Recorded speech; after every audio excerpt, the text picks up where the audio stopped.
લીલાબેનને નમ્ર વિનંતી કે તેઓ સાર શ્રીફળથી પરમ પૂજ્ય સ્વામી ઓમાનંદજીનું સન્માન કરે.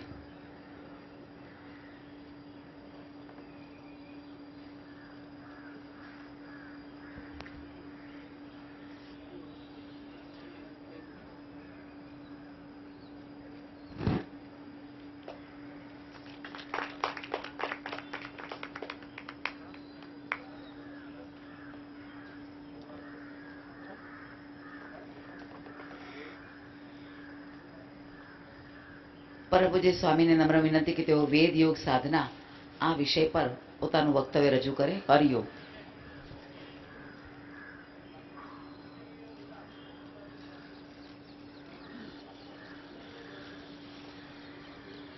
श्रद्धा और सम्मान की योग प्रियात्मन, आपके इस ज्ञान यज्ञ में बहुत दिन से हम भी आ रहे हैं, आप भी आ रहे हो. बार बार वही कथा होती है, हम सुनते हैं फिर भूल जाते हैं, फिर सुनते हैं फिर भूल जाते हैं.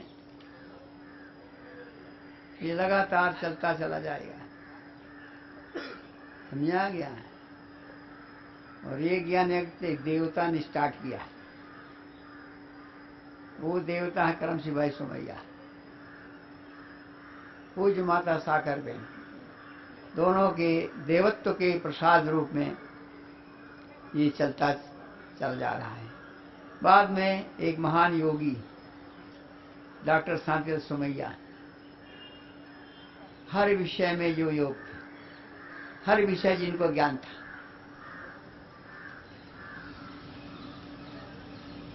उनके प्रेरणा से भी चलता चला गया.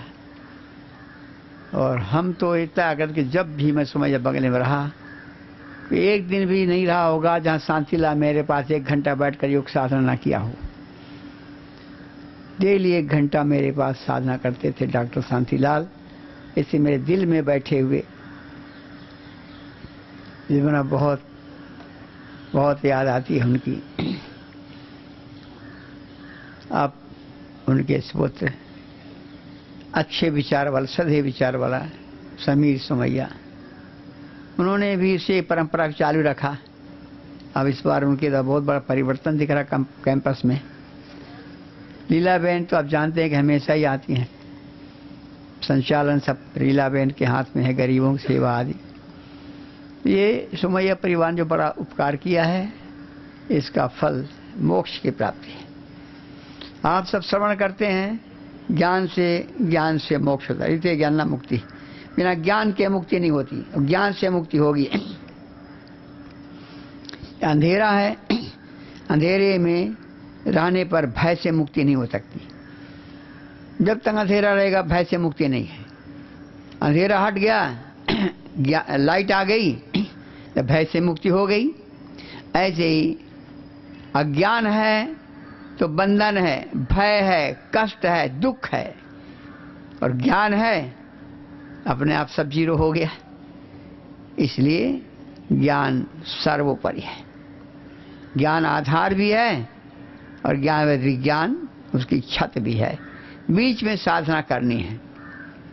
तो अब हमें यह देखना है कि सबसे पहला योग वेद सबसे श्रेष्ठतम और सबसे प्राचीन ग्रंथ है. किताब रूप में नहीं, किताब तो छपती है, मिट जाती है. ज्ञान और बुक में अंतर है. ज्ञान तो ज्ञान है, बुक में आपने रिकॉर्ड कर लिया, लिख दिया, सीडी में रिकॉर्ड कर लिया. तो परमात्मा जो निज ज्ञान है, परमात्मा जिस ज्ञान से सृष्टि बनाता है, परमात्मा जिस ज्ञान से सृष्टि चलाता है और जिस ज्ञान से मिटाता है, वो परमात्मा जो ज्ञान है, उस ज्ञान का नाम वेद है. एक है हमारा ज्ञान है, हमने अपने ज्ञान को अपने किताब में लिख दिया, अपने ज्ञान से हम आपको उसको समझा रहे हैं. लेकिन परमात्मा कैसा समझाता अपने ज्ञान से? तो जो परमात्मा समझाता अपने ज्ञान से, उस ज्ञान को हमने रिकॉर्ड कर लिया पुस्तक रूप में, उसका नाम है वेद. वेद माने ज्ञान, विद्या से बनता है, वेद माने ज्ञान. तो वेद जो ज्ञान है, ज्ञान यज्ञ चल रहा है. तो आरंभ से चलते हैं कि वेद ज्ञान सृष्टि के आरंभ में कितना साल हो गया होगा इस सृष्टि के? 1,57,49,578 वर्ष हो गया। सृष्टि जब से है, और वो सृष्टि दो प्रकार की है। एक सृष्टि है जो जड़ सृष्टि, जड़ सृष्टि और पहले की है। ये सृष्टि मानव की इतने वर्ष की हो गई, लेकिन जड़ सृष्टि तो उसके पहले अरबों वर्ष की है। तो चेतन सृष्टि, जिस समय सृष्टि में मनुष्य प्रकट हुआ, जिस दिन मनुष्य प्रकट हुआ उसी दिन से वेद का आरंभ माना जाता है। परमात्मा के ज्ञान में, जैसे हम जंगल तपस्या करते रहे, अपने आप में हमारा जितना ज्ञान है, हमारे ज्ञान का आदान प्रदान कब होगा? जब हमारा शिष्य, पहला शिष्य आएगा। तपस्या करते करते हमको वर्षों बीत गया जंगल में, लेकिन जब पहला शिष्य मुझे मिलेगा तब मैं अपने उस ज्ञान को उसको दूंगा ना। इसलिए प्रभु का ज्ञान तो अपने आप में अनंत काल से है, उसका आदि और आरंभ नहीं है। जब परमात्मा का आदि और आरंभ है तो वेद ज्ञान का भी आदि और आरंभ नहीं है, परमात्मा में ही है। लेकिन जब मनुष्य प्रकट हुआ, परमात्मा अपना ज्ञान दिया, वहां से हमने आरंभ माना। तो किसको दिया? जब सृष्टि बनी, तो सृष्टि बनने के पहले शून्य था, और शून्य से गहरी नींद में आप सोए तो शून्य में होते हो, गहरी नींद में। जब किसी ने धक्का दिया, जगाया, उठे, एक आवाज सी आई, तो ब्लैंक में, शून्य में एक नाद हुआ, परमात्मा की क्षण क्रिया हुई। उस क्षण क्रिया से जो ओम का नाद हुआ, उस नाद से तरंगे प्रकट हो गई। जैसे पत्थर मारा पानी में तो लहरें पैदा हो गई। तो नाद से पहले प्रकट हुआ वेद का ज्ञान। तो वेद का ज्ञान जो है, सब आत्माओं के चारों ओर, जितनी असंख्यात आत्माएं थीं शून्य में, सबके आत्माओं के ऊपर चारों वेदों की ऋचाएं लिपट गई। और फिर पुनः तरंग प्रकट हुई दूसरी, और वो है प्राण की तरंग। तो प्राण की तरंग जो प्रकट हुई, तो वो सब प्रकार से माया के गर्भ में समा गई, माया प्रेग्नेंट हो गई। और माया के गर्भ से पहला पुत्र पैदा हुआ, चित्त। आपकी जहां मेमोरी है, स्टोर होती मेमोरी, चित्त पहला चिन्ह है, माया का पहला चिन्ह है, साकार रूप। फिर दूसरा चिन्ह प्रकट हुआ, दूसरा पुत्र हुआ, जिसको नाम कहते बुद्धि। बुद्धि प्रकट हुई। बुद्धि के बाद तीसरा पुत्र प्रकट हुआ, जिसको कहते अहंकार। फिर चौथा पुत्र प्रकट हुआ, मन। फिर पांचवा पुत्र प्रकट हुआ, पंच तन्मात्रा। नहीं, इंद्रियां। फिर छठवां पुत्र तन्मात्रा, शब्द, स्पर्श, रूप, रस, गंध। सातवां पुत्र है पंचभूत, पांच भूत। अब पंचभूत जब बने, सृष्टि बन गई। उस सृष्टि में फिर प्रकट हुए अनेक असंख्यात जीव जंतु, और सबसे अंत में प्रकट हुआ मनुष्य। मनुष्य प्रकट हुआ सबसे अंत में। तो जब मनुष्य प्रकट हुआ, तो मनुष्य किस रूप में प्रकट होगा? पहले बच्चा, जवान या बूढ़ा। यदि बूढ़ा पैदा हो गया तो बूढ़ा सृष्टि रच नहीं सकता। बच्चा पैदा हुआ तो पालेगा कौन? तो जवानी उम्र में परमात्मा असंख्य नर नारी प्रकट कर दिए, और उसमें से ये पुनर्जन्म वाले हुए। पहले सो गए थे, फिर जाग गए, प्रलय में सब मर गए थे, फिर जी उठे, ऐसा। लेकिन उनमें से कुछ जो मोक्ष में थे वो प्रकट हुए। तो जो मुक्त आत्माएं हैं, उनमें 4 ऋषि प्रकट हुए। 4 ऋषि, अग्नि, वायु, आदित्य, अंगिरा, 4 ऋषि प्रकट हुए। और 4 ऋषियों के अंदर 4 वेद को भगवान ने प्रकट किया। जवानी उम्र में ऋषि प्रकट हुए, अग्निश के अंदर आत्मा में ऋग्वेद का ज्ञान प्रकट हुआ और वायुष की आत्मा में यजुर्वेद प्रकट हुए क्रिया विज्ञान के साथ, और आदित्य ऋषि की आत्मा में सामवेद प्रकट हुए अर्थ समेत। भक्ति उपासना की बात आई और अंगिरा ऋषि की आत्मा में प्रकट हुआ अथर्ववेद, तत्व ज्ञान, ब्रह्म ज्ञान। 4 ऋषियों को प्रभु ने 4 प्रकार का ज्ञान अर्थ समेत प्रकट करके उनको गुरु बना करके आप सामने प्रस्तुत किया। उसी मैथुनी सृष्टि में ब्रह्मा विष्णु महेश भी प्रकट हुए। ब्रह्मा जी को उस वेद ज्ञान के आधार पर संविधान बनाने का काम सौंपा गया। उसी सृष्टि में मैथुनी सृष्टि में विष्णु भगवान प्रकट हुए, जिन्हें क्रिया मिनिस्ट्री सौंपी गई कि आप इस संविधान को लागू करो। उसी सृष्टि में शंकर भगवान प्रकट हुए, जिनके लिए कहा कि आप न्याय के काम करो, जो न कानून नहीं पालता उसको दंड दो, रक्षा करो, कल्याण करो।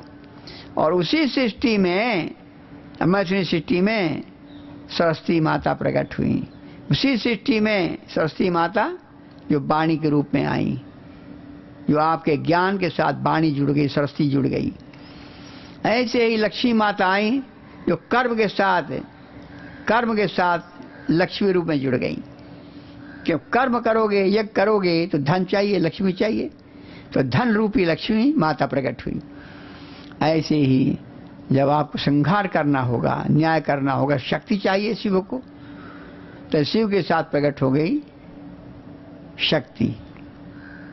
और शक्ति जो है वो न्याय कराती है, शिव कानून में जजमेंट देते हैं, शक्ति पालन करवाती है।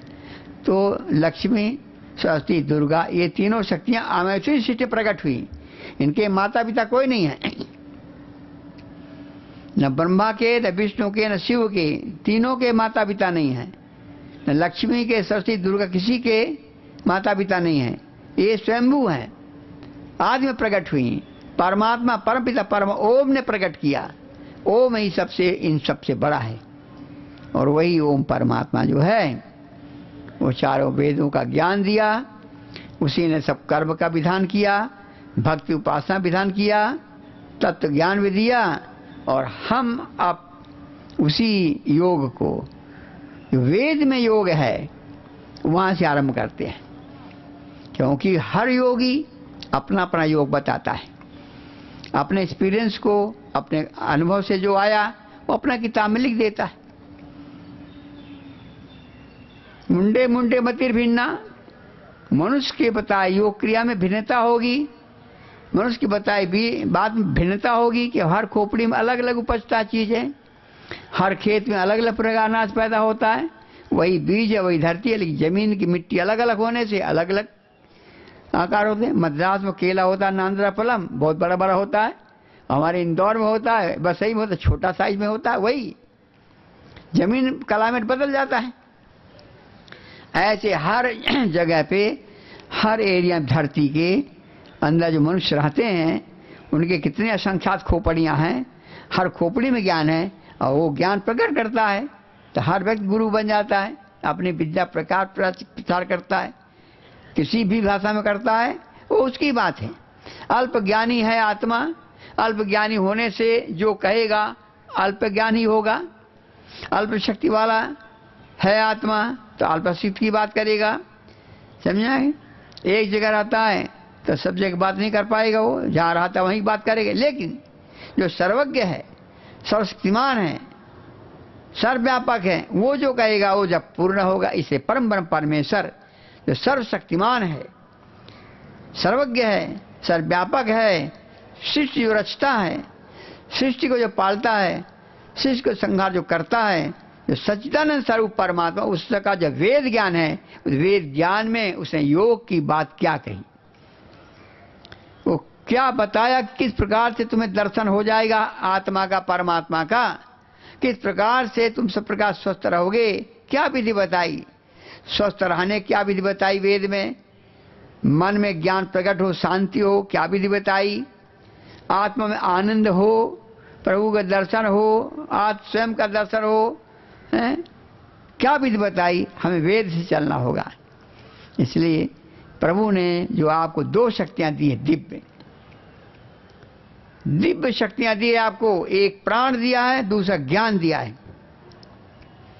प्राण और ज्ञान दोनों ब्रह्म के हैं, हमारे नहीं हैं। तो प्राण दिया जीवन के लिए, ज्ञान दिया व्यवहार के लिए। तो प्राण और ज्ञान जो वेद में है वो प्रभु का दिया ज्ञान, उसको सहारा आधार मान करके जो साधना करोगे अवश्य ब्रह्म ज्ञान और मोक्ष की प्राप्ति हो जाएगी। तो क्या कहा भगवान ने वेद में? यवम यवो अष्टायोगई ही षड्योगेर भी चर्स्यु तेरो तन्नर अपाचीनम अपव्ययी।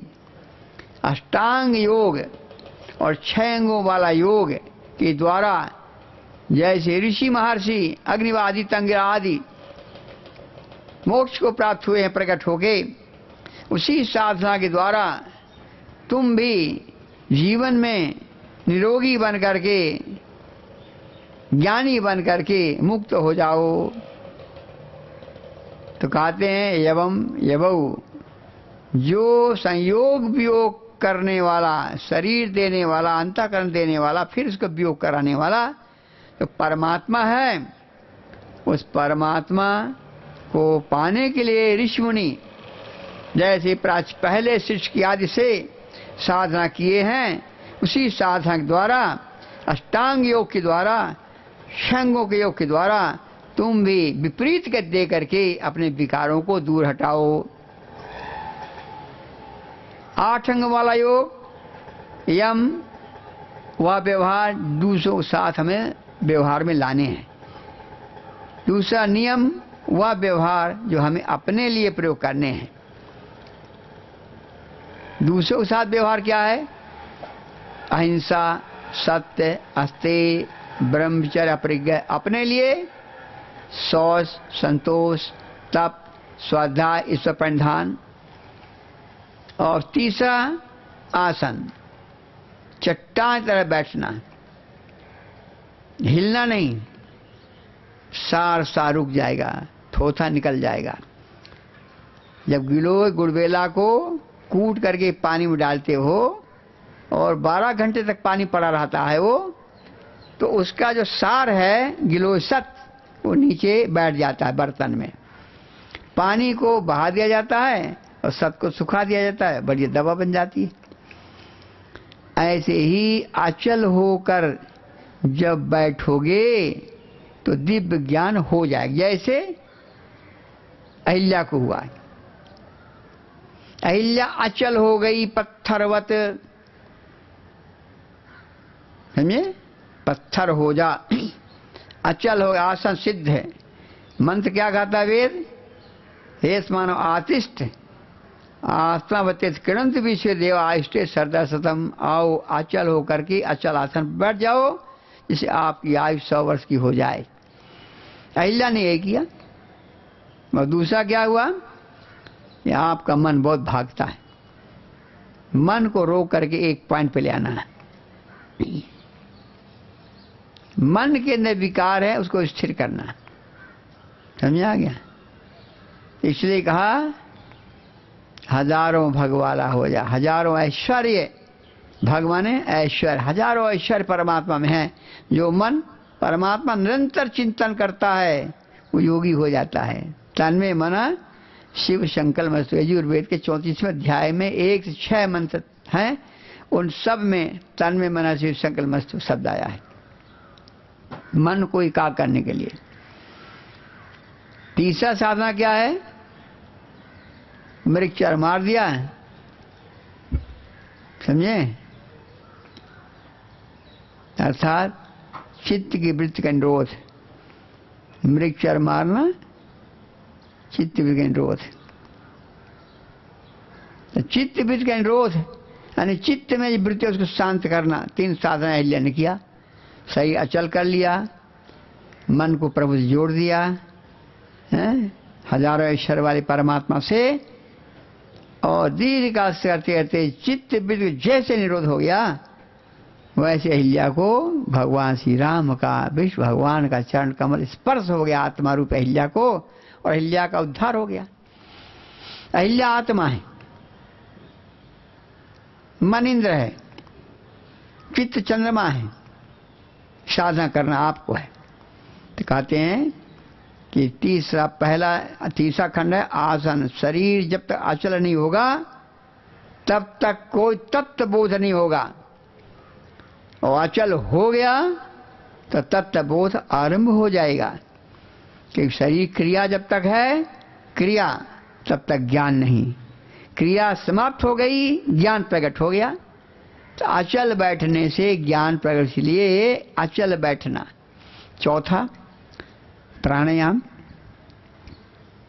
प्राण जानते हैं, सब प्राणी प्राण से जी रहे हैं, प्राण से आहार लेते हैं, प्राण से नींद लेते हैं, प्राण से संतान पैदा करते हैं, पालते पोते हैं, और फिर वही प्राण से आहार निद्रा भय मैथुन, ये 4 भोग प्राण के द्वारा हो रहा है। कि प्राण हमारे बस में नहीं है, प्राण एक्टिव है, प्राण क्रिया करता है, और हम क्रिया के आधार पर अपना जीवन जीते हैं, भोग भोगते हैं। तो प्राण हमारे बस में नहीं है, हम प्राण के बस में हैं, तो पशु जैसा भोग भोगते हैं और मर जाते हैं, जन्मते मरते बस जाते हैं। यदि हम प्राण को बस में कर लें तो फिर ये नौबत नहीं आएगी। प्राण को बस में करते ही यमराज हमारे बस में हो जाएगा। हम मार भगाए यमराज को, परम विद्वान परे, हे मृत्यु भग जाओ, हमारे पास अभी तुम्हारा आने कान, सो जाओ, मैं जगा लूंगा।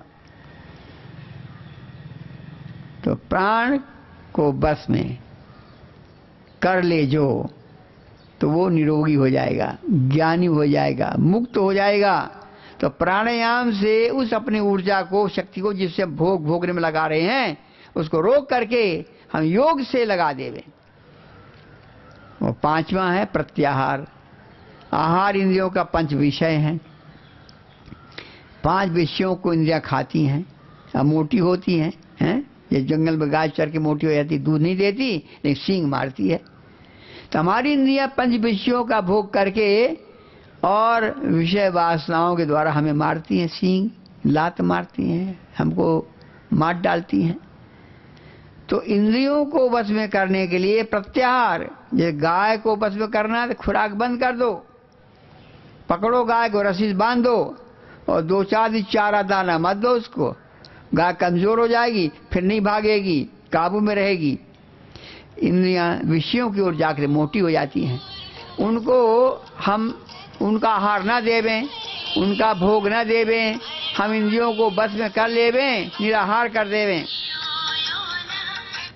प्रत्याहार की सिद्धि करके हम इंद्रियों को बस में कर लेवें, तो 5 विषय छूट जाएगा। जो विषैले विष रोग पैदा कर रहे हैं वो उसे बच जाएंगे।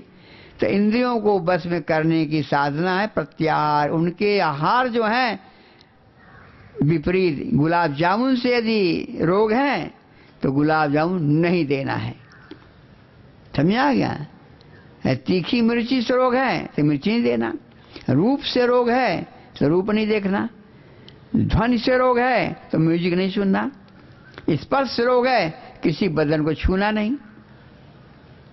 5 विषयों को त्याग देना, इसका नाम है प्रत्याहार।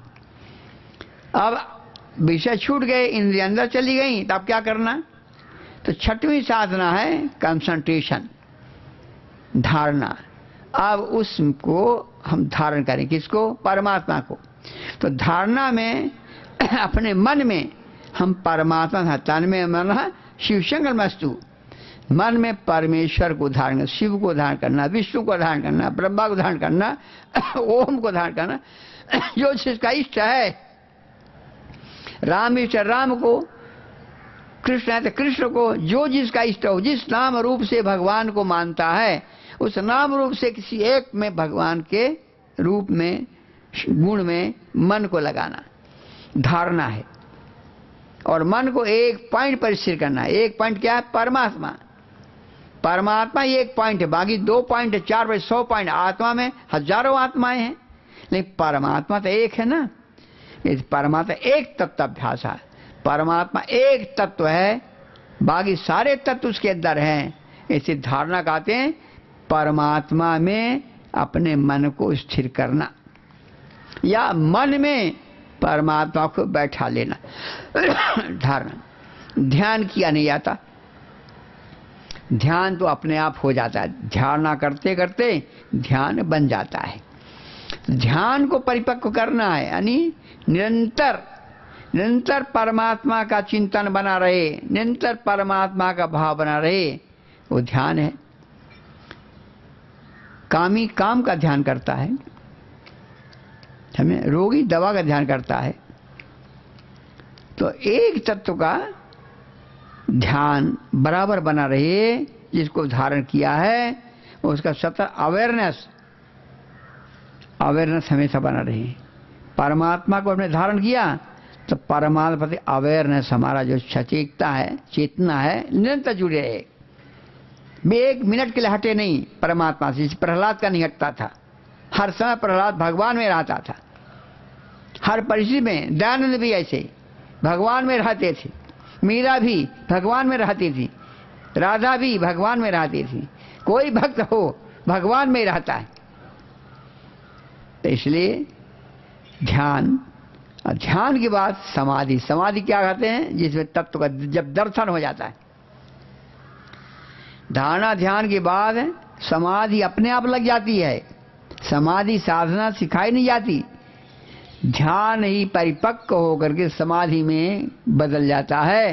समाधि चित्त की वह अवस्था है जिस अवस्था में वृत्ति का निरोध हो जाता है और अपने स्वरूप का बोध हो जाता है। तो समाधि में तत्व का दर्शन होता है। पहले कैसे का दर्शन? प्रकृति का। असंप्रज्ञात में प्रकृति माता का हर रूप का दर्शन होगा। फिर उससे ऊंची समाधि है जहां पर चित्त बुद्धि का कोई काम नहीं, अपनी चेतना से हम अपने आप को देखते हैं। वह है असंप्रज्ञात, प्रज्ञा के परे, स्वयं की चेतना से स्वयं में डूबते हैं। और इसी के दूसरी स्टेज असंप्रज्ञात की हाईएस्ट स्टेज है, वो है कि अपने आत्मा को भी हम भूल जाएं और परमात्मा में लीन हो जाएं। ध्येय बना रहे, ध्यान करने वाला ध्यान का सब्जेक्ट छूट जाए। समझे? ध्याता, ध्यान और ध्येय में ध्येय बचे, ध्याता और ध्यान दोनों माइनस हो जाएं। पता बोध रहेंगे लेकिन उसका अवेयरनेस ना रहे। फॉरगेट, अपने को भूल जाए, साधन को भूल जाए, केवल ब्रह्म रह जाए। एको ब्रह्म द्वितीय नाथ, ब्रह्म के सिवा और कुछ का आभास ना हो। भगवान श्री कृष्ण नारायण गीता में कहते हैं कि मेरे सिवाय और किसी का ध्यान मत कर। योगा कर्म कौशलम, हर समय मेरा ही ध्यान रख, मेरे को ध्यान रख करके कर्म कर। अर्जुन मेरी बात मान, बस जो मैं कहता हूं वही कर, और कुछ नहीं। अपनी बात नहीं, मेरी बात। भगवान के सिवाय कोई भाव जब नहीं हो, वो सबसे हाईएस्ट अवस्था होती है। उसी का नाम वेदांत है। वेदांत माने अब इसके आगे कोई ज्ञान नहीं है। वेद माने ज्ञान, वेदांत ज्ञान का अंत, यानी ज्ञान के आगे कुछ, उसके आगे कुछ नहीं। ज्ञान अनंत है, ज्ञान तो अनंत है, हमें जानने का अंत है। ज्ञान तो अनंत है, ज्ञान खत्म नहीं होता कभी। वो ब्रह्म का है, ब्रह्म खत्म हो जाएगा तो ज्ञान खत्म हो जाएगा। तो ऐसा नहीं ज्ञान खत्म हो जाए, अब उस ज्ञान तक पहुंच गए जिसके आगे हमें कुछ जानना बाकी नहीं। ये मतलब है ज्ञान का अंत नहीं हुआ, हमारे जानने की क्रिया का अंत हो गया है। हम जान गए जो जानना था, जो पाना था पा गए। अब न जानना बाकी न पाना बाकी। वो असंप्रज्ञात समाधि, प्रज्ञा के बियॉन्ड आत्मा से जो करते हैं वो सब सेट होती है। वहां तक आपको पहुंचना है। तो पहले साक्षात्कार होगा समाज में प्रकृति का, फिर साक्षात्कार होगा आत्मा का, अंत में साक्षात्कार होगा परमात्मा का। अब उसके बाद कोई तत्व है नहीं जानने के लिए, इसलिए वेदांत हो गया। समझा गया? तो हमें वहां शंकराचार्य महाराज संप्रज्ञात समाज पहुंचते हैं तो कहते बस एक वो ब्रह्म द्वितीय नास्ति। अब ब्रह्म के सिवा कोई दूसरा तत्व है ही नहीं, क्योंकि उसमें कोई और अनुभव नहीं होगा। आनंद अनुभव हो रहा है, बस हो गया।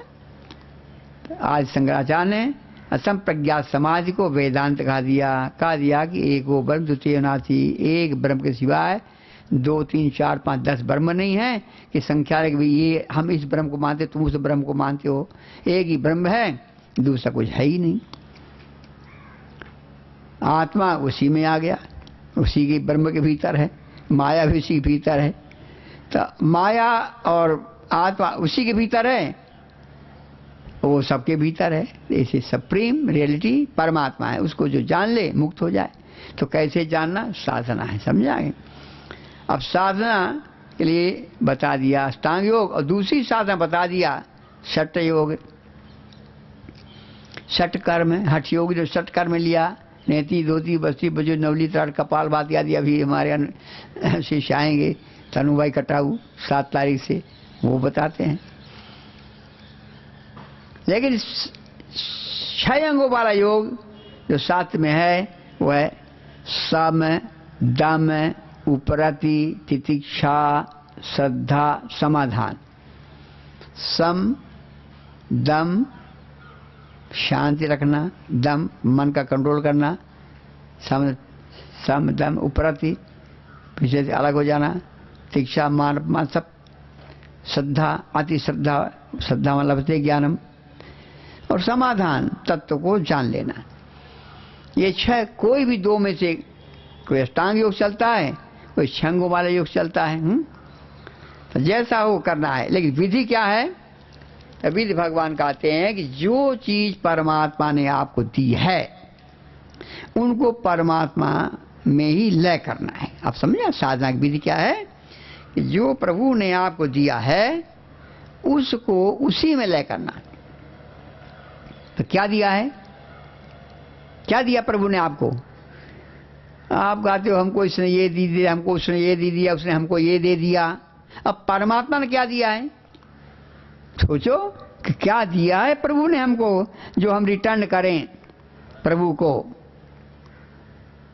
कृष्ण भी तो गीता में कहते हैं कि अर्जुन सब कुछ मेरे अर्पण कर, सब कुछ मेरे अर्पण कर। क्या क्या मेरे अर्पण करना है? जो दिया होगा वो अर्पण कर। क्या दिया है?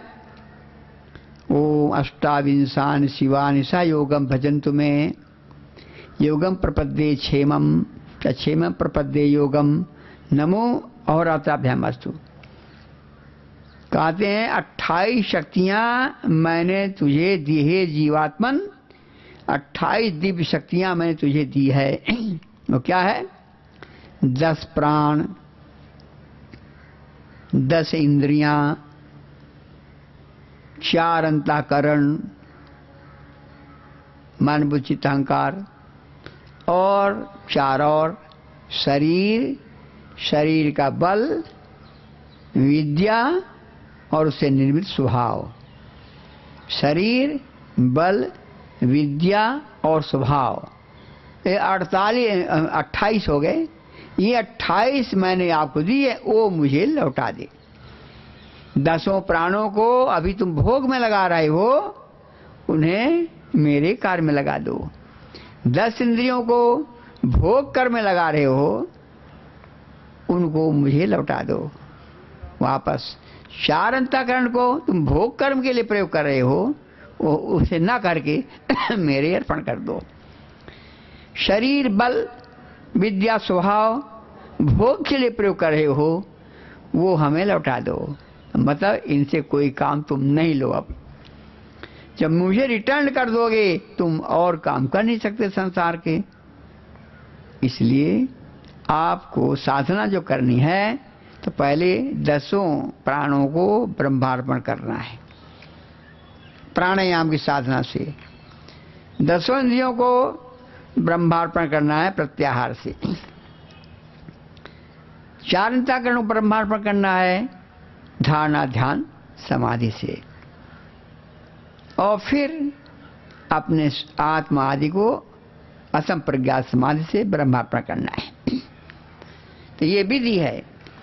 इस विधि का आप प्रयोग करो, ज्ञान और मोक्ष। वेद की विधि बता रहा हूं मैं, बाकी ऋषि विधि बताते हैं। तो अब ऋषि सब अपनी विधि बताते हैं। ओमानंद एक ऐसा ऋषि है, जो अपनी बात नहीं बताता, केवल परमात्मा वेद की बात बताता है। वेद की बात है, केवल वेद में जो है वही साधना, क्योंकि वो सत्य है, ब्रह्मवाणी से है, मिथ्या नहीं है, एक अंश में मिथ्या नहीं है परमात्मा। इसलिए साधना कीजिए।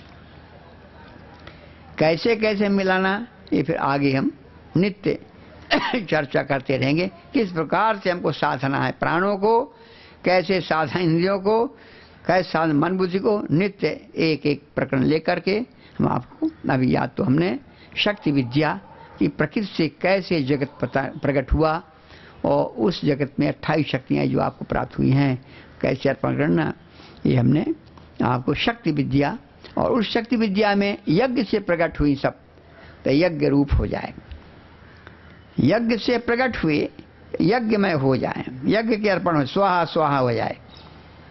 तो प्रकृति और परमात्मा दोनों ने मिल करके जीवात्मा के लिए यज्ञ किया, सृष्टि बनाया, सृष्टि चला रहा है, सृष्टि को संहार करता है। यज्ञ है सृष्टि रचना करना, सृष्टि का पालन करना, सृष्टि का संहार करना, ये तीनों यज्ञ हैं। तो शक्ति और परमात्मा दोनों मिल के यज्ञ करते हैं सृष्टि रचने की। जैसे पुरुष पुत्र पैदा करता है, ये अकेले नहीं, पत्नी से मिल करके, पत्नी और पति मिल करके यज्ञ करते हैं, अर्थात संतान पैदा। यज्ञ माने संतान पैदा करना, संतान पैदा करना यज्ञ है। एक आत्मा को जीवन देना यज्ञ है। जैसे पति पत्नी मिलकर यज्ञ करते हैं और फल संतान प्राप्त होता है, देवता प्रकट होता है, ऐसे ही प्रकृति पुरुष मिलकर के यज्ञ करते हैं तो विराट ब्रह्मांड प्रकट होता है।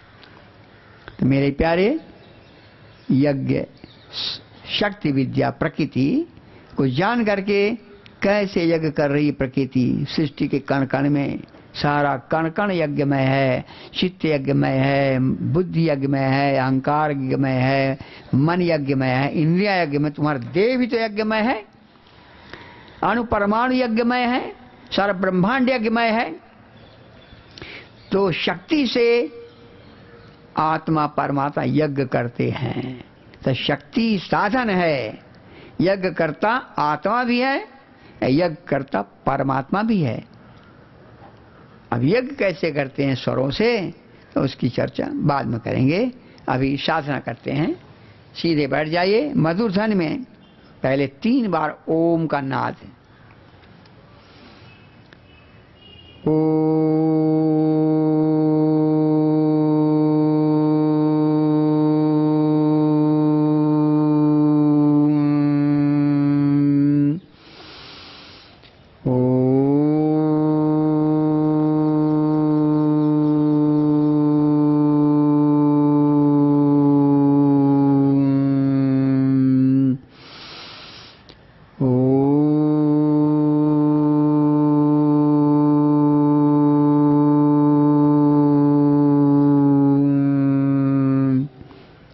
मन को नाभि पर एकाग्र कीजिए, पूरा शरीर ब्रह्मार्पण कर दीजिए।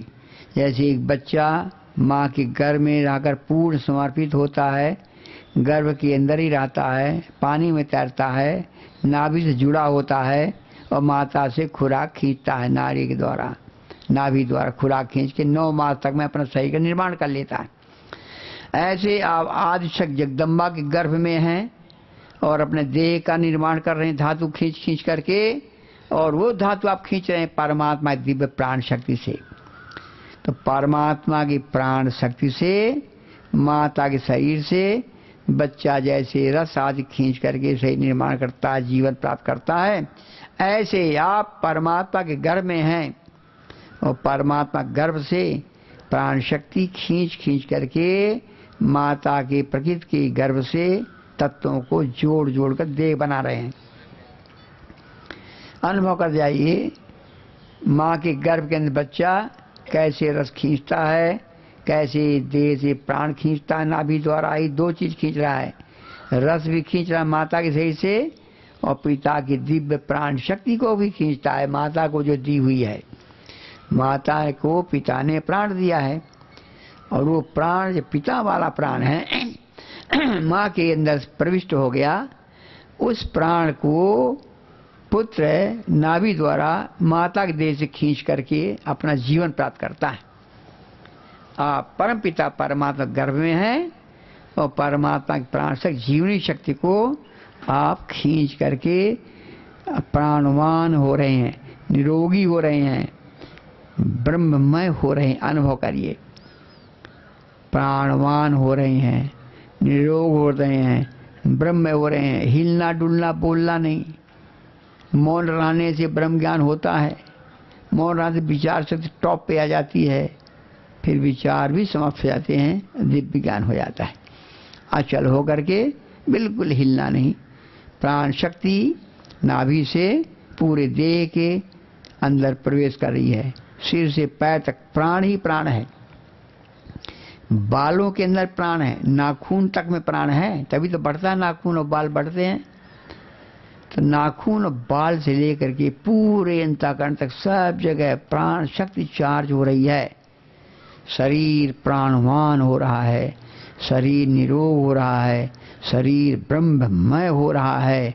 अनुभव करते भाव से प्रकट हुई भगवाना, जैसे भाव करेंगे वैसे दिव्य शक्ति प्रकट होगी, प्रवेश करेगी।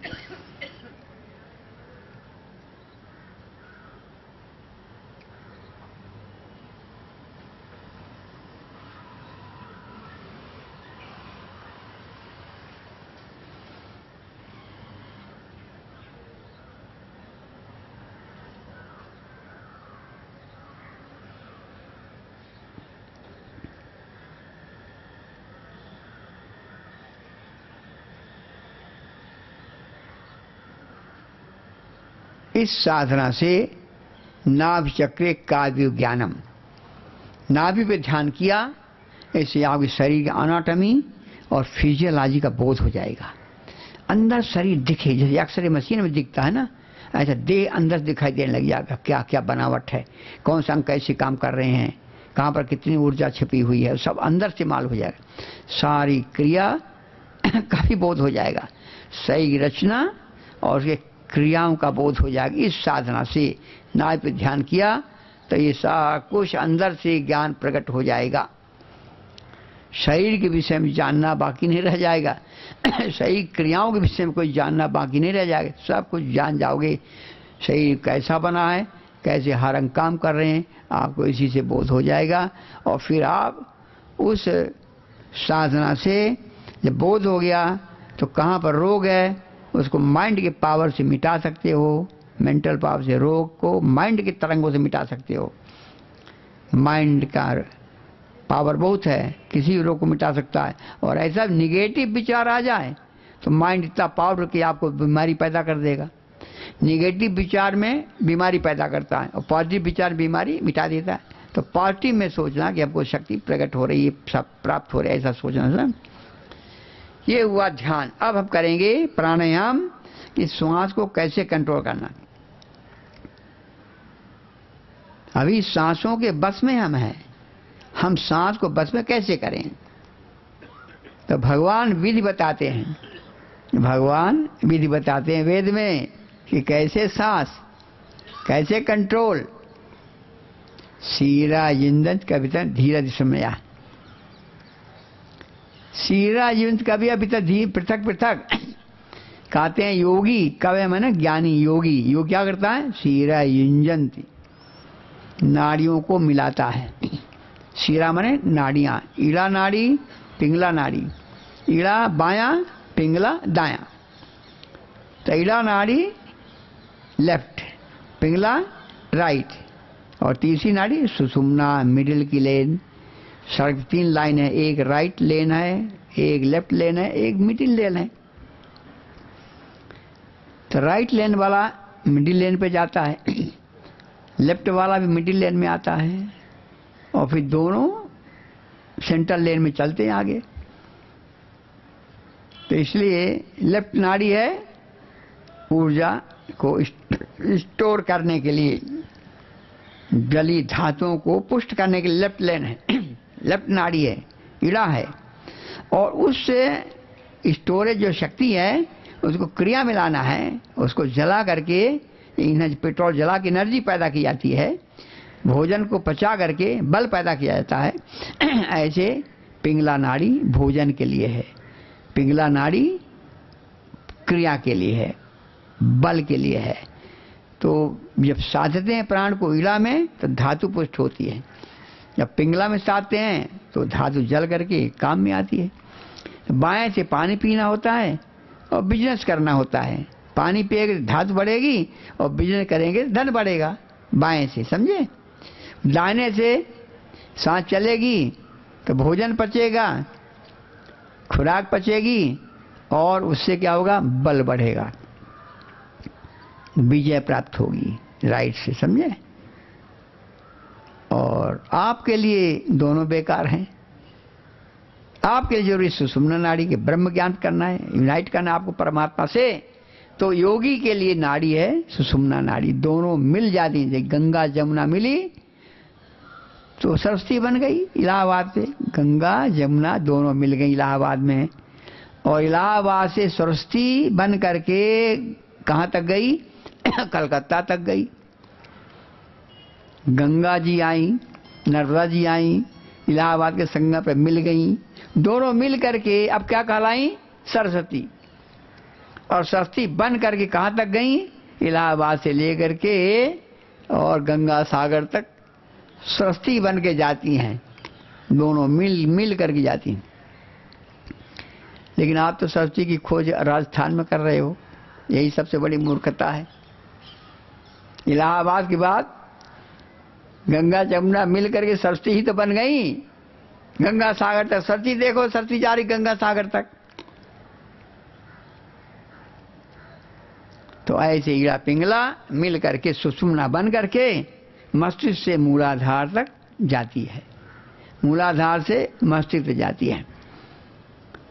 तो दोनों जो तीन नाड़ियां हैं, तीनों नाड़ी कहते हैं शीरा युंजंती। योगी अपने मन को शीरा नाड़ियों में जोड़ता है, ईड़ा में जोड़ता है, लेफ्ट से सांस को आते जाते देखता है, कंट्रोल करता है, फिर राइट में से सांस आते जाते देखता, कंट्रोल करता है, फिर मिलाता है, अनुलोम विलोम करके मिलाता है, मिक्सअप करता है योगी। दो नाड़ियां मिक्सअप करके फिर सरस्वती बना देता है, सुषुम्ना बना देता है। सुषुम्ना सरस्वती का रूप है। और सुषुम्ना से जब सांस चलती है तब उसका मन परमात्मा में लीन होता है। फिर संसार सुषुम्ना में चल रहा हो प्राण तो संसारिक भोग नहीं होते, न पानी पी सकते, न तो खाना खा सकते, न बिजनेस व्यापार कर सकते, न युद्ध के मैदान में जा सकते। यदि करते हो तो खतरा। इसलिए शाम सवेरे ऑटोमेटिक सुषुम्ना चलने से हमें शाम सवेरे परमात्मा का ही ध्यान करना होता है और कोई ध्यान नहीं करना होता। तो आत्मा परमात्मा के सिवाय कोई ध्यान ना हो तो कहा दे शीरा युंजन का वितन वटे पृथक धीरा देश सुनया।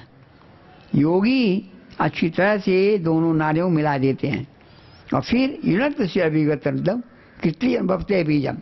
फिर दोनों नारियों को मिलाकर क्या करते हैं, बपते बीजम। जैसे खेत में हल चलाता किसान, नाली बनाता है, फिर उसमें बीज डालता है, ऐसे योगी सुषुम्ना का नाड़ी का रास्ता बना करके बीज बोता है। कितने विपते बीजम, कौन सा बीज बोता है, ओम का बीज बोता है। परमात्मा बीज, ब्रह्मांड का बीज परमात्मा उसको बोता है, अर्थात ओम का भाव करता है। वपसे बीजम कैसे, गिराजा सृष्टि सबरा संज्ञा। वेद वाणी से, वेद वाणी में परमात्मा के गुणों का जैसा वर्णन है वैसा मन में विचार करके अपने को परमात्मा जोड़ता है, समझे। और जब ये जोड़ता है बपते बीजम तब परमात्मा क्या करता है, युक्ताय देव सविता पर स्वात्तानी। जब ये बीज बोता है परमात्मा भी परम कृपा करके उसको अपने से जोड़ लेता है। पहले भक्त भगवान से जोड़ता है अपने आप को और फिर भगवान उसको अपने से जोड़ लेते हैं। जब प्रहलाद ने जोड़ा अपने आप को भगवान से और फिर भगवान ने अपने आप में जोड़ दिया उसको, बस भक्त भगवान एक, प्रहलाद और भगवान एक हो गए। ऐसे ही योगी अपने को जोड़ता है, भगवान से जोड़ लेते हैं। तो कहते हैं नाड़ी जोड़ने के बाद जब ब्रह्म ज्ञान का बीज हम बोते हैं वेद वाणी के द्वारा, वेद माध्यम से, उल्टा सीधा नहीं इधर उधर, वेद ज्ञान टू द पॉइंट सीधा हम जाते हैं, ज्ञान से, कर्म से, भक्ति से, उपासना से, तत्व ज्ञान से, तो उसी वेद ज्ञान से ब्रह्म प्राप्त हो जाता है। तो वेदोक्त ज्ञान ऋग्वेद का, वेदोक्त कर्म निष्काम कर्म यजुर्वेद का, और वेदोक्त भक्ति उपासना सामवेद की, और वेदोक्त वेदांत ब्रह्म ज्ञान अथर्ववेद का। चारों वेदों से ब्रह्म ज्ञान हो जाता है, मोक्ष प्राप्त हो जाता है। कैसे प्राणायाम करना? दाहिने हाथ के अंगूठे से दाहिना स्वर बंद करे, बाएं नाक से लंबी गहरी सांस। देखो कंजूसी नहीं करना भला। एक समैया परिसर जो है ना स्कूल का, बहुत शुद्ध हवा है, ऑक्सीजन पेड़ों की हवा है ना। लंबी गहरी सांस, सांस सांस खींचो, छोड़ो, तालबद्ध। तालबद्ध माने बिल्कुल एक प्रवाह के साथ से नदी बहती है, ऐसे प्रवाह सा नाड़ी बहे, फ्लक्चुएशन ना हो। हवा की मात्रा ज्यादा भरना, और जब ज्यादा भरा है तो ज्यादा ही निकालना।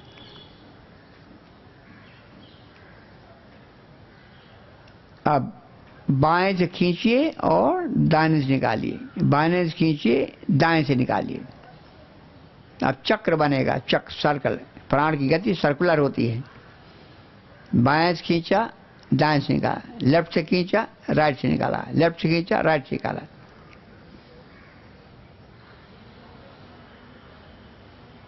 अब लेफ्ट से खींच के अंदर रोक लीजिए,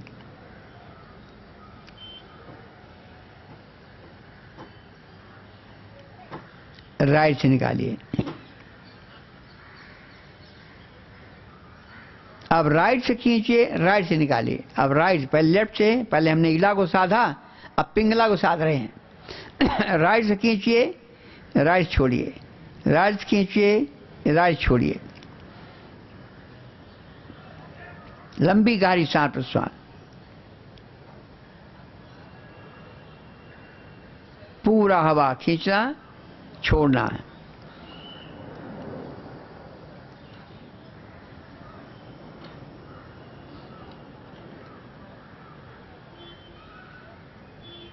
पूरा फुल फेफड़ा फुलाइए, फुल खाली करिए। कंजूसी क्यों करते हैं?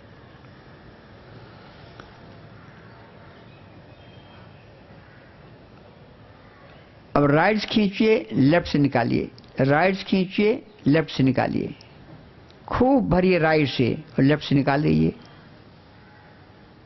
सर्कल बनेगा, राइट से खींचा, लेफ्ट से निकाला, राइट से खींचा, लेफ्ट से निकाला।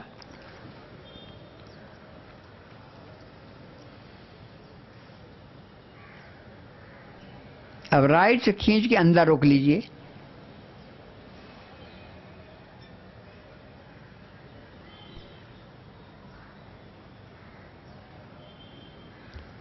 लेफ्ट से छोड़िए, फिर राइट से खींचिए, अंदर रोकिए,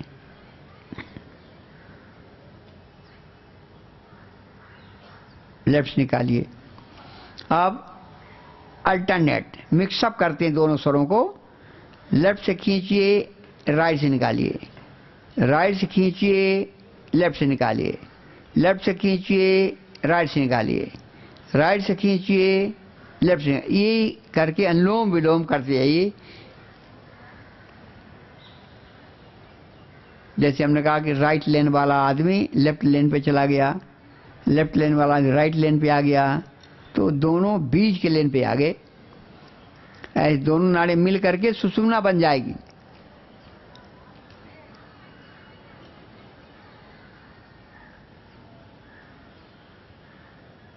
अब लेफ्ट से निकालिए, बाहर रोकिए,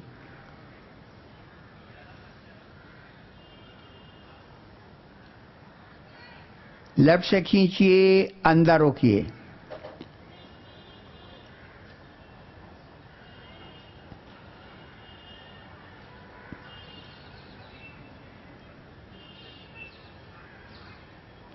राइट से निकाल के बाहर रोकिए,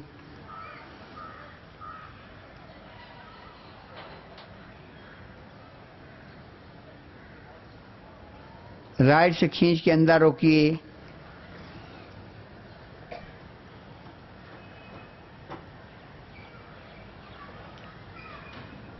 लेफ्ट से निकाल के बाहर रोकिए,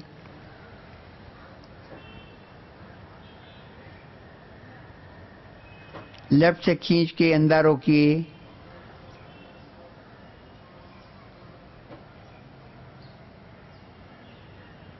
राइट से निकाल के बाहर रोकिए,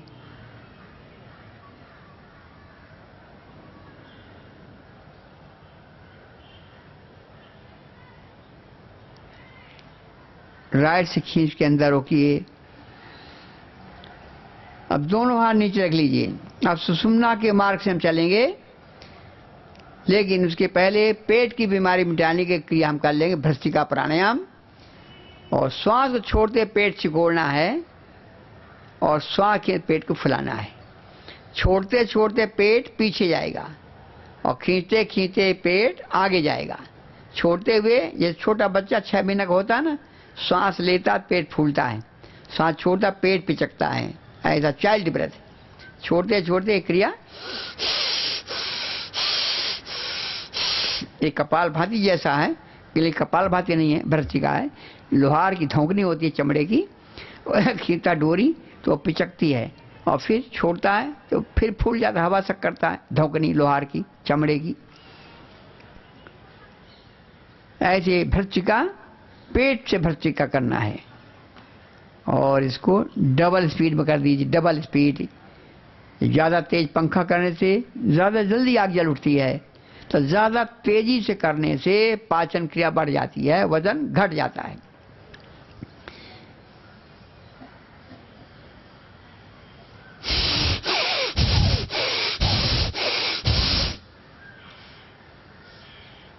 अब बाहर निकाल के बाहर रोक लीजिए,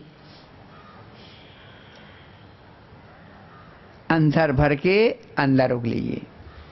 अब चेस्ट ब्रेथ, भ्रष्टिका है लेकिन चेस्ट ब्रेथ है, छाती फूलेगी पीछे के, जो जवान दौड़ते हुए सांस लेते हैं छोड़ते हैं, ऐसा।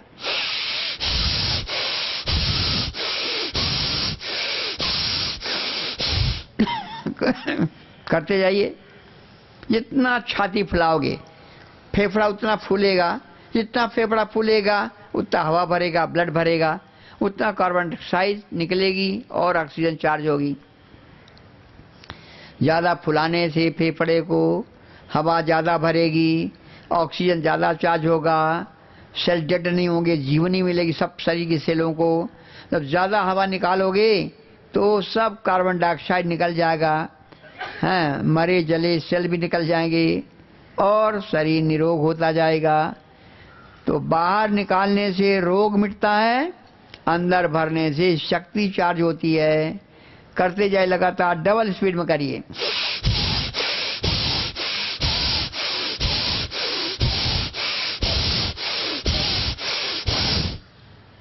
साए साए करते जाइए जब तक थक नहीं जाए। 100 बार 200 बार तक भी हो सकता है। बाहर निकाल के बाहर रोकिए,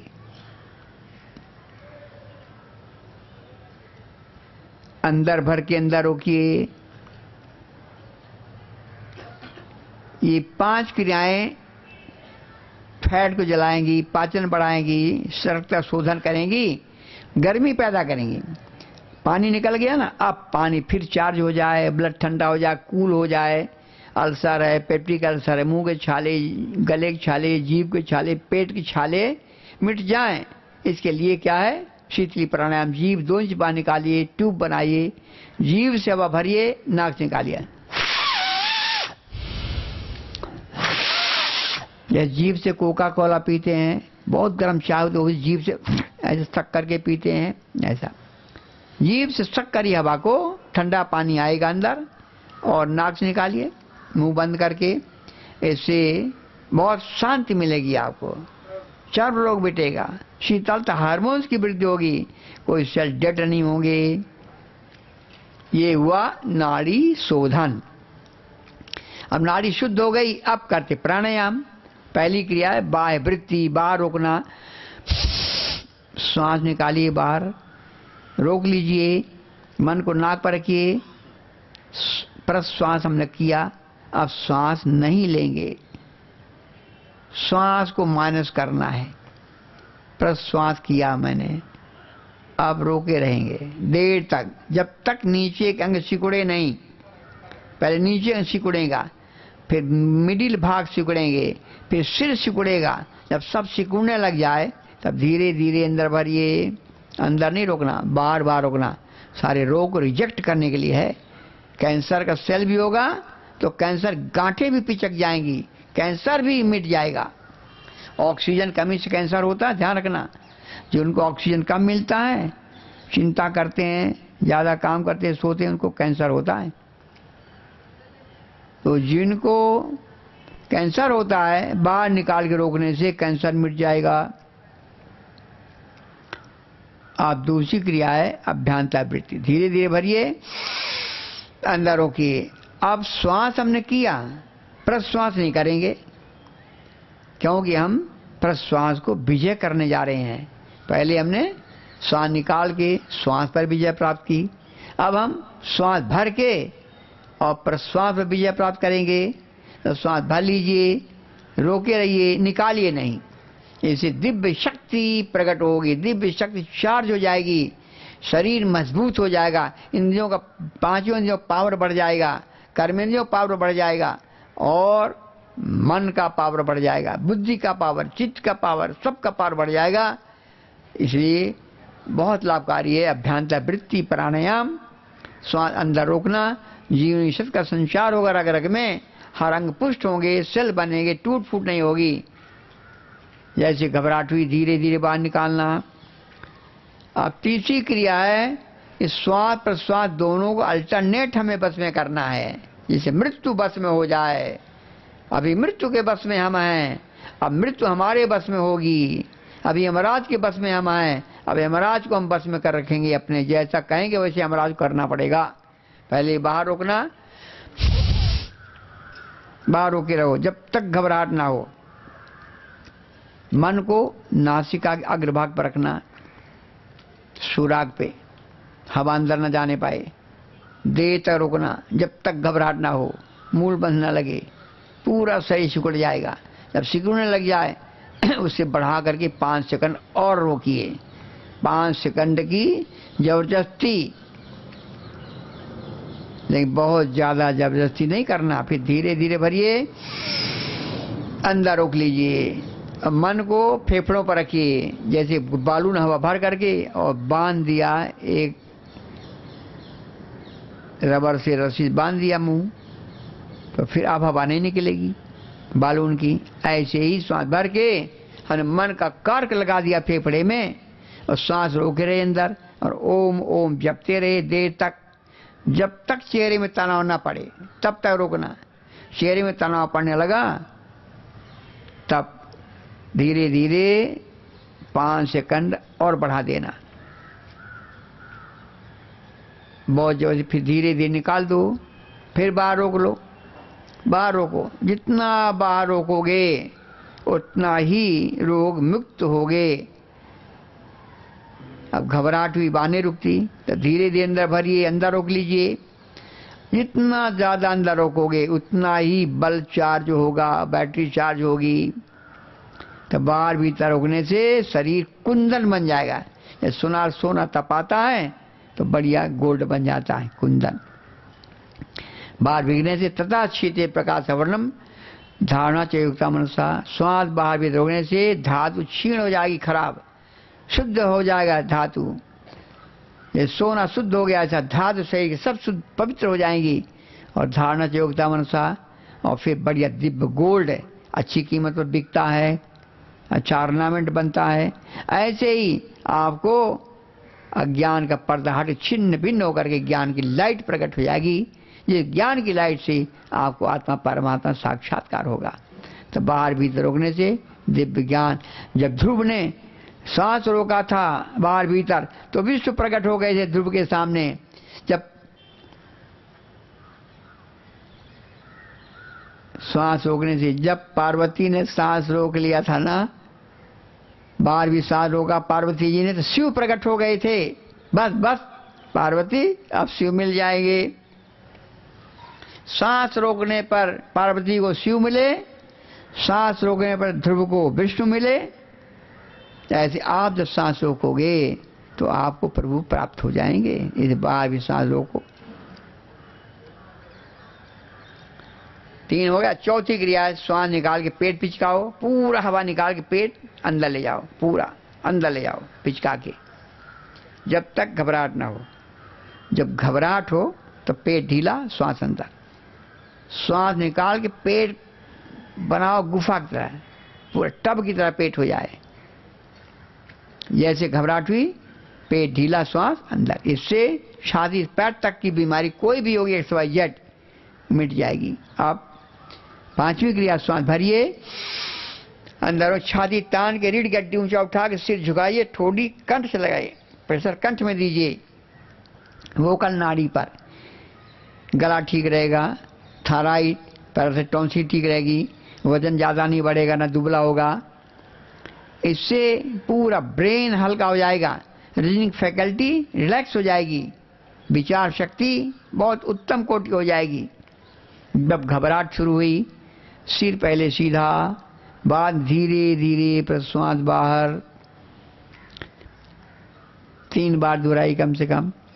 ऐसे हृदय का, फेफड़े का, गले का, ब्रेन का रोग मिटेगा। अब लास्ट क्रिया है श्वास भरिए, अंदरों की रीढ़ की हड्डी ऊंचा उठाइए, सिर पीछे झुकाइए, गर्दन पीछे जो गड्ढा है वहां पर मन को रखिए, छोटा ब्रेन है वहां पर, सेरिबेलम, मोटर नाड़ी कंट्रोल होती है वहां से, सारी नाड़ी सिस्टम ठीक हो जाएगी आपकी, पार्किंसन आदि नहीं होगा, लकवा भी नहीं मारेगा। जब घबराहट शुरू हो जाए, सिर पहले धीरे धीरे सीधा करिए, फिर बाद में धीरे धीरे प्रश्वास बाहर निकालिए, 3 बार दोहराइए। इससे सारा न ससेप्टिस होगा, न साटिका होगा, न सर्वाइकल होगा, न लकवा मारेगा, ना तो पार्किंसन होगा, और ना तो आपका गर्दन हिलेगी। बहुत लाभ होगा इससे, बुढ़ापे में कमर नहीं झुकेगी।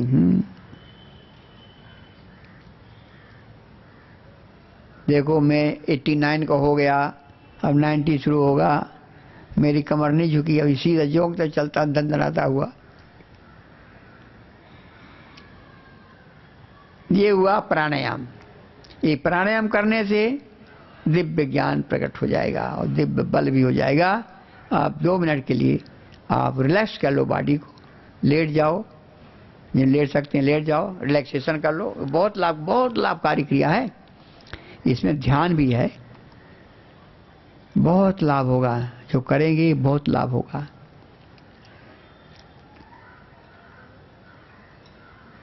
शरीर को ढीला छोड़ दीजिए, और ढीला, और ढीला, बिल्कुल ढीला छोड़ दीजिए। दाहिनी टांग को ढीला छोड़ दीजिए, और ढीला, बिल्कुल ढीला। बाईं टांग को ढीला छोड़ दीजिए, बिल्कुल ढीला। दाहिने राइट हाथ को ढीला छोड़ दीजिए, बिल्कुल ढीला।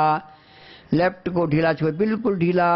सिर को ढीला छोड़ दीजिए, चेहरे को, गर्दन को, पीठ को, कमर को, छाती को, पेट को, अंतड़ियों को ढीला छोड़ दीजिए, बिल्कुल ढीला। आपका शरीर बिल्कुल ढीला हो चुका है, कहीं भी तनाव नहीं है। एक एक अंग का निरीक्षण करिए। 3 काम आपको करने हैं। जिस अंग का मैं नाम लेता हूँ मन ही मन दोहराइए, मन ही मन देखिए, उसके अंदर परमात्मा दिव्य शक्ति का अनुभव करिए। सोना नहीं, सोना नहीं। सबसे पहले दाहिने पैर का अंगूठा, दूसरी उंगली, तीसरी उंगली, चौथी उंगली, 5वीं उंगली, पंजा, एड़ी, टखना, पेंडली, घुटना, जांघ, कमर, बगल, कंधा। बायां पैर, लेफ्ट पैर, बाएं पैर का अंगूठा, दूसरी उंगली, तीसरी उंगली, चौथी उंगली, 5वीं उंगली, पंजा, एड़ी, टखना, पेंडली, घुटना, जांघ, कमर, बगल, कंधा। दाहिना हाथ, राइट, दाहिना हाथ का अंगूठा, दूसरी उंगली, तीसरी उंगली, चौथी उंगली, 5वीं उंगली, हथेली, कलाई, कूहनी, बाजू, कंधा। बायां हाथ का अंगूठा, दूसरी उंगली, तीसरी उंगली, चौथी उंगली, 5वीं उंगली, हथेली, कलाई, कूहनी, बाजू, कंधा। सहस्त्रार, चोटी नीचे, भ्रू मध्य, नासिकाग्र, दानी नाक, बाई नाक, दानी आंख, बाई आंख, दाहिना कान, बायां कान, दाहिना गाल, बायां गाल, ऊपर की ओष्ठ, नीचे की ओर ठुड्डी, गर्दन, पीठ, कमर, छाती, पेट, आंत, हृदय, फेफड़े, गुर्दे, तिल्ली, जिगर, क्लोम, पूरी दाईं टांग, पूरी बाईं टांग, पूरा दाहिना हाथ, पूरा बायां हाथ, पूरा सिर, पूरा धड़, पूरा शरीर, सिर से पैर तक देखते जाए। आपका शरीर बहुत अच्छा काम, कहीं खराबी नहीं। मन को नाभि पर रखिए, विचार करिए आप परमात्मा के अंदर हैं। परमात्मा दिव्य शक्ति प्राण आपके शरीर के अंदर ओत प्रोत हो रही है, निरोग हो गए, प्राणवान हो गए, प्रभुमय हो गए। पृथ्वी फट रही, चट्टान टूट रही, शरीर जमीन के अंदर जा, जमीन गड़ जाए, पृथ्वी के अंतराल में समा जाइए। धरती के अंदर परमात्मा का अनुभव करिए। धीरे धीरे आप सागर में पहुंच जाइए, सागर की लहरें उठाती गए, लहरों के अंदर परमात्मा का अनुभव करिए। धीरे धीरे आप अग्नि के ऊपर चला गया, अग्नि के अंदर परमात्मा का अनुभव करिए। जैसे प्रहलाद ने अनुभव किया था, अग्नि में बैठा वो प्रभु का ध्यान कर रहा था, आप अग्नि में परमात्मा ध्यान करिए। अब आपका सही वायुमंडल जा रहा है, वायुमंडल में हल्के हल्के झोंके उठते जाइए। बादल के साथ परमात्मा का अनुभव करिए। बादल नंदी है, बादल शिव की जटा है, बादल शेषनाग है, बादल पर सवार शिव जल है, बादल पर सवार पार्वती बिजली है। बादल गरजते हैं, डमरू बजता है, पार्वती नाराज हो जाती है, बिजली गिरती है और मूसलाधार वर्षा होती है, गंगा का अवतरण होता है। और आगे जाइए, सफेद बादल, ब्रह्म का मंडल है, पानी है, वहां बरसेगा नहीं। सफेद बादलों पानी है, ब्रह्म का मंडल है। ब्रह्मा के दर्शन करते हुए और आगे जाइए, वायुमंडल में जहाँ केवल वायु है, पवन देव है जो सुप्रीम है, ब्रह्मा महेश शिव श्रेष्ठ है पवन देव, उन्हीं से सबका जीवन है। अब पवन देव के आगे जाइए, जहाँ से पवन देव को जीवन मिलता है। ओम का नाद, शून्य में ओम का नाद, चंद्रमा में मंगल, बुध, बृहस्पति, शुक्र, शनि, रवि, सब जगह ओम का नाद। दूसरे सौरमंडल, तीसरे, चौथे, सब सौरमंडलों में ओम का नाद। एक आकाश गंगा, दूसरी आकाश, तीसरी आकाश गंगा, सब आकाश गंगाओं में केवल ओम का नाद। ओम ही सुप्रीम रियलिटी है। पिंड मस्तिष्क पूरा ब्रह्मांड देखिए, पूरा ब्रह्मांड आपके ब्रेन के अंदर है। चारों वेदों का ज्ञान विज्ञान आपके मन के अंदर है। और सुंदर सुंदर वेद विचार, विचारों साक्षी बन देखते हैं। विचार हटाना दबाना नहीं, रोकना नहीं। आप विचार हटा दीजिए, विचार हटा दीजिए, आने मध्य विचार शून्य। जब तंद्रा घर नींद आ रही है, घर नींद शून्य में समाज, शून्य में समाज आदि शक्ति दर्शन सत्स्वरूपा करिए। अब अपने आप को देखिए, आप सही ने आत्मा है, अपनी आत्मा प्राणी मत में आत्मा का दर्शन करिए, आत्मवत हो जाइए। ओम का स्मरण, ओम सब गुणों में सबसे बड़ा है। सृष्टि बनाता पालता पड़ा उसी ओम का खंड आनंद डूब जाए, जलोआ अग्नि में पड़ के अग्नि रूप हो जाए। परमेश्वर के आनंद में आनंद में बहुत आनंद आ रहा है, बहुत आनंद आ रहा है। ओम आनंद, ओम आनंद, ओम ओम आनंद आनंद आनंद। ओम उठ जाइए, ओम उठ जाइए, ओम उठ जाइए। ओम द्रव्य शांतिरंतरिक्षगम शांति, पृथ्वी शांतिरापा शांतिरौषधया, शांति वनस्पतयः शांति, विश्वे देवा शांति, ब्रह्म शांति, सर्वगम शांति, शांतिरेव शांति, सामा शांतिरेधि। ओम शांति शांति शांति। बहुत बहुत सबका भला हो। सोमैया परिवार दिनों दिन फूलता फलता रहे, उन्नतशील होता रहे। आप सब भक्तों को परमात्मा शारीरिक मानसिक आत्मिक शांति सुख और बल देता रहे। इसी जीवन परम चरण पर यही कामना है। ओम शांति।